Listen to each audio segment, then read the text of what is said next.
안녕하세요. 반갑습니다. 자, 프로그래밍 일반입니다. 자, 이번 20문제. 저는 솔직히 이번 프로그래밍 일반 문제가 참 좋다고 생각합니다. 그런데 수험생 입장에서는 좀 어렵죠. 원래는 프로그래밍 일반은 이전 기출 문제에서 95% 정도 출제되던 그런 과목이거든요. 그러니까 뭐 최근 기출 문제 한 3회 정도만 달달 외워도 80점 이상 맞을 수 있는 정도의 문제였는데 이번 회차 문제는 결코 그렇지 않습니다. 근데 장래적으로 봤을 때 어차피 내년에 시험이 개정되면서 이런 방향으로 갈 거거든요. 그래서 이런 식으로 갈 거라는 걸 미리 이렇게 힌트로 던져주는 겁니다. 이렇게 출제할 거야. 그러고는 개정할 때 한 번에 바꿔버리면 너무 어려워들 하니까 조금씩 이렇게 맛을 보여주게 되는데 그러한 냄새가 좀 많이 납니다. 우선은 첫 번째 이제 MFQ 스케줄링 기법은 운영체제 운용 기법 중에 스케줄링 기법이 몇 가지 있었잖아요. 선점형 혹은 비선점형. 그 중에 이제 선점형 스케줄링 기법이에요. 얘는. 그리고 긴 작업에 우선권을 부여하는 건 아닙니다. 그리고 다양한 특성이 혼합된 경우에 유용한 스케줄링이래요.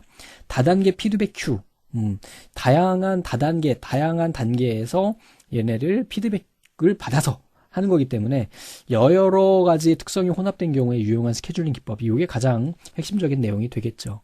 새로운 프로세스가 들어오면 그 특성에 따라서 각각의 대기 큐로 들어가게 될 때 실행 형태에 따라 다른 대기 큐로 이동한대요. 그래서 다단계 피드백 큐에서 그 특성을 찾아서 그 특성에 맞는 애들끼리 줄을 세워 놓는다는 거죠. 자, 다단계 큐와 비슷하나 모든 작업이 최상위 큐에서 실행되고요. 각 큐에서 할당 시간이 존재한대요. 선점형 스케줄링 기법이며 다양한 특성이 혼합된 경우 유용한 스케줄링 기법이고 새로운 프로세스는 그 특성에 따라서 각각 다른 대기 큐로 들어가게 될 때 실행 형태에 따라 다른 대기 큐로 들어간다라는 거 보셨고요. 그 다음에 하위 단계 큐로 내려가면 우선순위는 감소하지만 할당 시간이 증가한다. 그래서 답은 우리 앞에 보신 것처럼 긴 작업에 우선권을 주는 게 아닙니다. 그 특성에 따라서 맞춰서 줄을 세워 보내는 것이니까 이것은 좀 다르겠죠. 자, 긴 작업에다가 주는 스케줄링은 제 없는 걸로 알고 있거든요. 짧은 걸 먼저 처리하죠, 보통은. 자, 그리고 뭐 우선권을 줘가지고 대기 시간이 길고 작업 처리가 시간이 작으면 우리가 주는 그러한 방식도 있고. 다음 중 객체 지향 언어가 아닌 것은 그랬습니다. 자바나 C++ .NET 같은 경우는 당연히 대표적인 거고요. ADA도 마찬가지죠. 근데 GW 베이직은 얘는 객체 지향이 아닌 대표적인 컴파일러 언어예요? 아니면은 인터프리터 언어예요? 인터프리터 언어죠. 제가 중학교 때 이 GW 베이직을 배웠습니다. 참 학교에서도 배우고 학원에서도 배우고 왜 배웠나 몰라요. 객체 지향 기법에서 객체가 메시지를 받아 실행해야 할 구체적인 연산을 정의한 거래요. 연산, 이건 너무 쉬운 문제다. 메소스 자주 출제되는 문제였죠. 자, 이것도 쉬운 문제다. 고급 언어를 기계어로 바꾸는 역할을 하는 것 누굽니까? 컴파일러죠. 됐습니까? 기억하세요. 자, 처음 출제된 문제입니다. 생성함수 컨스트럭터, 뭔가 구축하는 느낌이 납니다. 컨스트럭터 하면은 저는 이제 원래 대학 전공이 건축이다 보니까 컨 딱 나오면 콘크리트가 생각이 나고요. 컨스트럭터 하면 건축 쪽 일이 생각이 납니다. 그래서 뭔가 만들어 나가는 그런 거죠. 그래서 이 생성함수는요, 그냥 여기서 정리만 해주시기 바랍니다. 다른 거 볼 필요 없이 특정 객체의 생성 시에 초기화 처리를 행하는 역할을 하는 애가 바로 생성함수예요. 만들어 놓는 그런 애가 되는 겁니다. 나머지는 보지 마시고. 아셨죠? 자, 주석, 이것도 출제됐네요. 주석을 제거하는 거 뭐예요? 프리프로세서. 그냥 요것만 봐도 바로 답이 나오잖아요. 자, 언어 번역 프로그램에 해당하지 않는 것. 컴파일러, 인터프리터, 로더는 언어 번역 프로그램이 아니죠. 얘는 그 실행 가능하도록 주격장치에 올려주는 애가 로더가 되는 거죠. 자, 이게 뭐 표기법인데 여러분들 어렵다면 어려울 수도 있고 한데 그냥 하던 대로 하면 되거든요. 근데 좀 뭐 여기 플러스 막 이런 거 나오고 하니까 당황스러운데 간단하죠. 그래서 요렇게 가로쳐 주시고 전이니까 앞으로 빼주면 됩니다. 연산자를. 그래서 플러스 A 에스토리스크 BC 이렇게 되겠네요. 플러스 A 에스토리스크 BC 얘가 답이 되겠네요. 하던 대로 하시면 됩니다. 이거 아직 모르시는 분들은 앞쪽 기출풀이 먼저 보셔요. 자, C 언어에서 사용하는 기억 클래스의 종류가 아니고 너무 자주 출제되죠. 자동, 레지스터, 정적 외부 이거 4개 꼭 기억하세요. 메시지 베어러블 없어요. 근데 영어로 출제가 되니까 자동, 레지스터, 정적 변수 이걸 분석 못 하시는 분들이 계실 수 있는데 요즘에는 뭐 초등학교 때부터 영어를 하니까 여러분들은 잘하실 거라고 생각이 됩니다. 전자계산기의 중앙처리 장치의 CPU 속도와 입출력 장치 속도 차이 해결하기 위한 거 뭐예요? 채널이죠. 이건 원래 1과목에 나와야 되는 건데, 자, 채널이 됩니다. 뭐 버퍼 메모리는 뭐예요?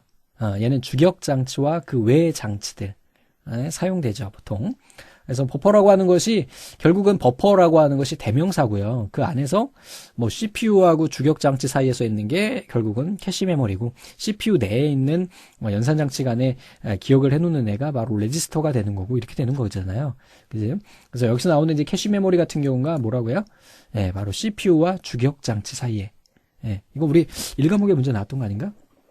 SRAM을 이용하죠. 정적 램을 사용하게 됩니다.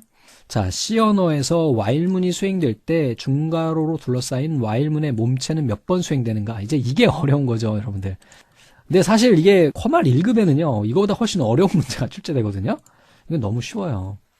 자, 보겠습니다.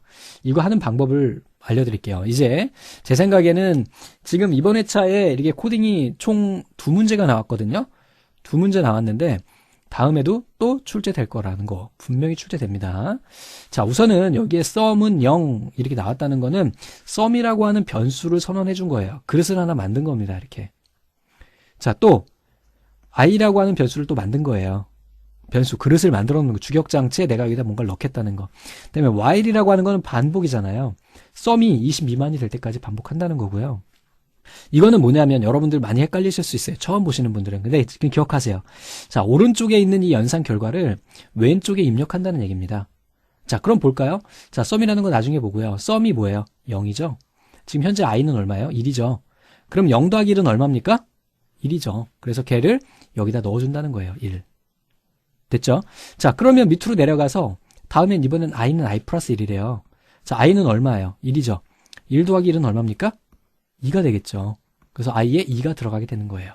얘가 정보처리 기능사에는 이제 순서도로 해가지고 표시가 되고, 또 뭐 커말 1급에서도 이런 문제와 비슷하게 출제가 되는데, 사실 이 문제는 굉장히 쉬운 문제예요. 이건 너무 난이도가 다른 시험에 비해서 너무 쉬운 거야. 맛만 보여준 거죠. 근데 여러분들은 처음 보시기 때문에 어려운 거예요. 근데 while문 여러분들 배우셨거든요. 반복문이거든요. sum이 20 미만이 될 때까지 가면 되는 거예요. 자, 그럼 올라가요. 현재 sum이 20 미만이죠. 그러니까 얘가 20 미만일 때까지, 즉 20이 되면 종료가 되는 겁니다. 이제 1이니까 참이 되겠죠. 밑으로 내려가요. 그래서 현재 sum은 얼마입니까? 지금 1이죠. 1 더하기 i는 얼마예요? 2죠. 그래서 1 더하기 2는 얼마예요? 3이 가는 거죠. 자, i는요. 하나 더 들어갑니다. 이거 보지 않아도 돼요. 계속 가는 거예요. 자, 갑니다. 3하고 3 더하면 얼마 나와요? 이렇게 보통 씁니다. 3 더하면 이거잖아요. 이거 3에서 i 더하니까 sum하고 i 더하니까 2개 더하는 거야. 6 되는 거고, 얘는 4가 되겠죠. 색깔을 좀 바꿔볼게요. 여기 겹치니까. 다음에 얘랑 2개 더하면 얼마 나옵니까? 10 나오죠. 얘는 5가 될 테고요. 그 다음에 얘랑 더하면 얼마 나와요? 15 나오죠. 얘는 6이 될 테고. 자, 15하고 6하고 더하면 얼마 나와요? 21 나오죠. 됐습니까? 자, 21까지 계산이 됐어요. 그리고 i는 얼마나 들어갔을까요? i는 하나 더 증가해서 7까지 만들어지고 올라가 봅니다. 올라갔더니 얘가 20 미만이 아니야. 그럼 끝. 총 몇 번 반복했나 봅시다. 자, 하나, 둘, 셋, 넷, 다섯, 여섯 번 반복한 거예요. 이렇게 세워주시면 돼요. 어렵지 않죠? 자, 이거 디버깅이라고 보통 이야기를 하는데요. 검산 혹은 디버깅이라고 이야기하는데 밑에 있는 거 보시고 한번 살펴봐 주세요. 보통 이렇게 표를 그리거나 저처럼 위에서 아래로 쓰거나 왼쪽에서 오른쪽으로 써 나가면서 분석해 나가면 됩니다. 정보처리 기사 혹은 정보처리 기능사 실기에 순서도로 나오면 이런 식으로 분석을 해 나가죠. 커말도 마찬가지. 자, 52번 구조적 프로그래밍과 거리가 먼 것은, 이거 자주 출제되잖아요. 분기문은 구조적 프로그램이 아니에요. 고투는 분기문이거든요. 됐죠? 그래서 순차 실행, 반복 실행, 선택 실행문인데 얘는 고투는 분기문입니다. 분기문. 얘는 출제된 적이 있어요. 자, 재배치 형태의 기계어로 된 프로그램을 묶어서 로드 모듈로 만들어주는 거. 링키지 에디터 너무 자주 출제되죠. 이건 뭐 볼 것도 없죠. 자, 요것도 먼저 출제된 적이 있습니다. 변수의 형이 결정되는 바인딩 시간은 번역 시간입니다. 번역 시간에 변수의 형이 결정돼요. 됐죠? 그냥 문제하고 답만 기억하세요. 다른 거 볼 필요 없어요. 헷갈립니다. 자, 언어 번역과 바인딩 관점에서 나머지 언어와 성격이 다른 것은 그랬는데, 자, 얘는 좀 사실 어렵습니다. 그죠? 리스프라는 게 자주 출제되지 않기 때문에. 근데 우선 코볼이나 포츄란 얘네는 컴파일러 언어입니다. 이제 알고라고 리스프가 헷갈리는데, 자, 리스프라고 하는 것이 인터프리터죠. 그러면은 딱 나왔지 뭐. 아, 얘네 이렇게 하고 알고리 뭔지 몰라도 얘는 인터프리터 언어구나. 이렇게 보시면 되겠습니다. 자, 56번. 자, C 언어의 실행 결과 또 한 번 나왔죠. 자, 인크루드 스튜디오 H. 얘는 이제 기본 선언이 된 거예요. 자, 여기까지는 볼 필요도 없습니다. 이제 실제 이 안에 있는 애들만 보면 돼요. 그럼 여기 있는 거 보면 여러분들 다 아시거든요. 자, 우리 C 언어에서 int라는 거는 뭐죠? 정수예요, 정수. 자, A는 정수다. 그리고 A는 7. A는 7이다. A에 7이 입력된다. 이렇게 들어가는 거라고 말씀드렸어요. 연산자 있으면. 그 다음에 printf. 인쇄한다는 거예요. 인쇄한다. 여러분들, 이거 아시죠? %d 뭐예요? 얘네 10진수라는 표현이잖아요. 16진수는 h였잖아요. 아시죠? 2진수는요? b였잖아요. 이거 다 나왔던 문제잖아요. 거기에다가 a 더하기 a 하래요. a 더하기 a 하면 얼마 나와요? 14. 그래서 실제 출력되는 거는 14가 출력되는 거죠. 굉장히 쉬운데 지난 회차에 이걸 틀리신 분들은 지금 한번 보세요. 이게 뭐야? 라고 생각할 수 있는데 사실 이제 위에 있는 얘네들은 C 언어에서 기본 선언되는 부분이기 때문에 필요 없고 요것만 아시면 되거든요. 요것만. 근데 여기에 있는 것들은 우리가 기존에 출제됐거나 나왔던 내용들이기 때문에 여러분들이 조금만 신경 썼어도 맞을 수 있는 문제가 되겠죠. 자, 언어 구문 요소 중에서 주석에 대한 설명으로 옳지 않은 것. 주석이에요, 주석. 프로그래머가 코드 해석을 용이하게 할 수 있다. 대부분의 프로그래밍 언어에서 각각의 주석 형식은 달라도 주석을 허용한다. 프로그램이 동작하는 동안 값이 수시로 변한다. 얘는 뭐예요? 변수죠, 변수. 얘도 출제된 적이 있던 문제입니다. 자, 이 문제 처음 출제됐습니다. 선언문이 전혀 사용되지 않는 거 리스프래요, 리스프. 그냥 그렇게 기억하십시오. 나머지 얘네들은 다 선언문이 있는데 얘는 선언문이 없대요. 그렇게 기억하셔요. 그냥 다음에 또 출제돼도 똑같이 출제될 겁니다. 2학년, 이거 너무 또 많이 출제되는 애잖아요. 자, 2학년산이라고 하는 거는 항이 두 개예요. 자, AND라고 하는 건 A and B, A와 B, A, XOR B 이렇게 되죠. 근데 not은 not A. 뭐 이렇게 끝나겠죠. 그래서 AND 회로를 보면 이런 식으로 생겼고요. 자, OR 회로는 이렇게 생겼고요. XOR는요, 이렇게 생겼어요. not은요, 이렇게 생겼어요. 입력 항이 하나밖에 없죠.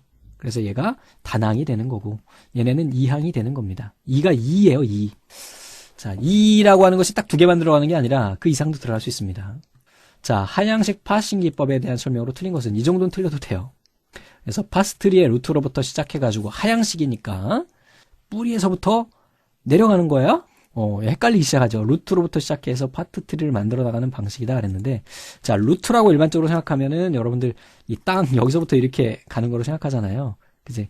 근데 이제 여기가 뿌리가 되기 때문에 얘가 시작입니다. 그래서 이렇게 뻗어나가는 이러한 형태가 되겠죠. 자, 입력 문자에 대해서 루트로부터 왼쪽 우선순으로 트리 노드가 만들어져 가고요. 생성 규칙이 잘못될 경우에 문자열을 다시 입력으로 보내는 반복 강조 방법을 사용한대요. 주어진 문장을 좌측에서 우측으로 한 문자씩 읽는 문자에 대해서 우측 우선 유도 과정에서 다양한 생성 규칙 문자를 찾는다 그랬는데 이게 잘못된 거고요. 자, 루트로부터 터미널 노드 쪽으로 파스트리를 구성하는 거로 입력열의 좌측 유도를 갖는데요. 우측 유도가 아니라 좌측 유도예요. 아셨죠? 그래서 우측이 아니라 좌측이다. 요거 때문에 얘가 틀린 거고 이 문제 정도는 틀리셔도 됩니다. 난이도가 꽤 있는 문제이기 때문에. 자, 그래서 여기까지 이렇게 해가지고 우리가 3과목 봤는데 새로운 형태의 문제가 한 5문제 정도 보이죠. 그래도 어려운 건 없어요. 우리가 다 배웠던 내용들인데 걔는 응용해서 나온 거죠. 그치? 얘 빼고. 그래서 요 정도에서 여러분들 마무리해 주시면 될 것 같고요. 열심히 하셔서 나머지도 다음 시간에 또 뵙도록 하고 문제 다시 한번 풀어보시기 바랍니다. 감사합니다.